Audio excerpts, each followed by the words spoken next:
So this is the second book in the Concannon Sisters Trilogy by Nora Roberts. So this is called Born in Ice. And the reason it's called Born in Ice is because compared to the first book, the title was Born in Fire. It was based on the relationship of Maggie and Rogan, but Born in Fire because Maggie was born in a heat between the mom and the dad out of wedlock, and because of that lust and desire, she was conceived.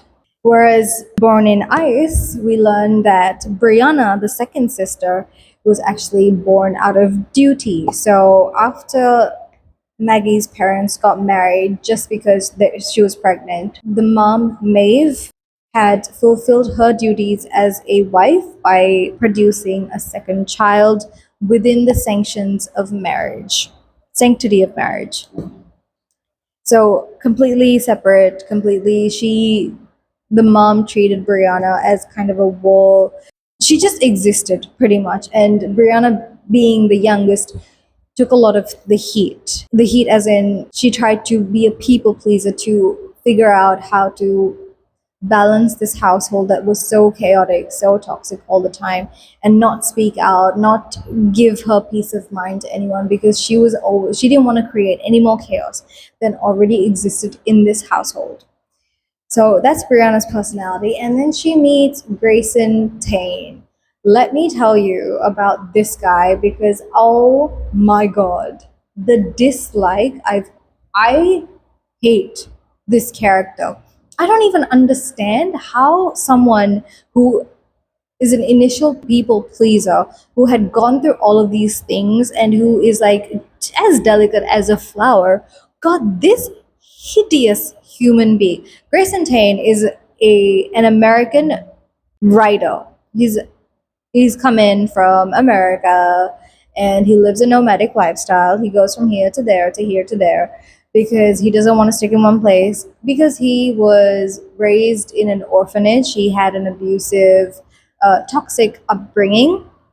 By the age of 16, he had run away from his orphanage or foster care, and he was doing hookups with professionals.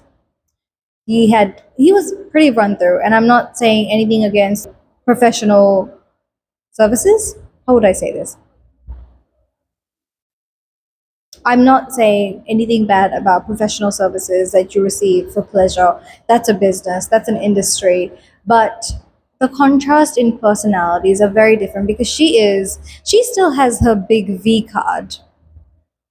So how are you going to tell me that this man who has been fully ran through, he's not even a nice person. He's really rude as well. And he gets really aggressive with her. And anyway, how is this the combination that she wanted to go through? Is it like a redemption arc that Nora Roberts wanted for Grayson? Like you meet Brianna who makes you want to be a better person, who makes you want to whatever, makes him human and says that she's a perfect homemaker. Literally your doormat. He is a, she is like a foster mom for him, cooking for him, cleaning for him, washing him, everything, just caring about him. And then this whole time, the whole entire book up until the very end, like literally the very end, I think it was the last 2 pages where he was like, you know what, I've changed my mind. Because that whole book, he was like, I don't want marriage, I don't want kids, I live a nomadic lifestyle, this is just for the temporary, I don't want you permanently, you're gonna have to deal with the aftermath, I'm leaving as soon as my book is finished. And he left. And then he comes back and he's like, why didn't you fight for me? And like, why would I fight for you? I mean, she was crying, but I'm like reading this. I'm like, why would I cry for you? Why would she cry for you? You literally said you're leaving and you didn't want a relationship, you didn't want marriage, you don't want a home. So why would I ask you to stay? Make it make sense. And really, that whole book, I was screaming to myself saying, I hate Grayson Thane. I ridiculous. My least favorite book because of that.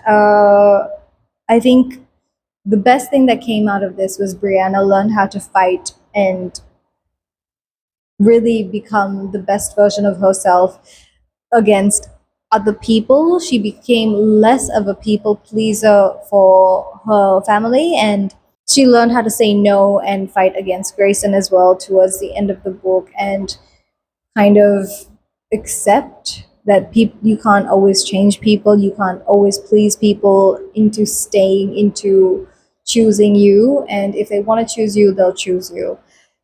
But throughout the whole book, it was a lot of Grayson talking at Brianna, and Brianna saying in her head, "Oh, but I didn't want to upset Grayson, so I didn't say this. Oh, but I didn't want to tell him that he's like." She went through like a whole injury kind of thing. She crashed into a car. I'm just on a rant because I really hate this guy. He was saying, "Oh, I want to help you and take care of you in the hospital," and he tried to carry her, and she was being squashed, like the ribs were getting squashed, and it hurt her, and she was like, "Oh, but he's doing something nice, so I shouldn't say anything." Girl, if you're hurting, just say it. If someone is carrying me and I've just been in a car accident and you're hurting me, you are going to know. Why would you hide that? So that's the contrast in the relationship between Rogan and Maggie and Brianna and Grayson.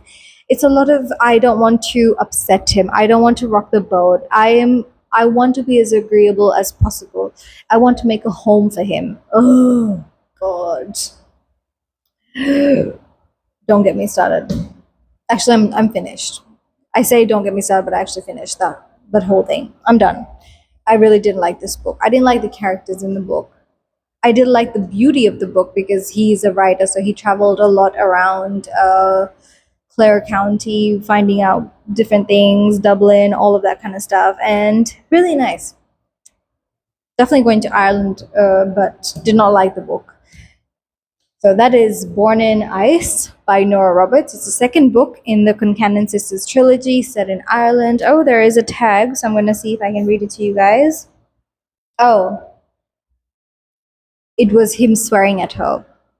He would slam the doors and disrupt her, make her sad and angry, and then he would come back and get mad at her for not giving him shit. Like, so that's not how life works. I'm sorry, see, don't let me get started. I'm not going to finish. That's the end of this review. I'm done. I can't do it. I'll see you in the next review for the final book, which is much better than this book. That's it.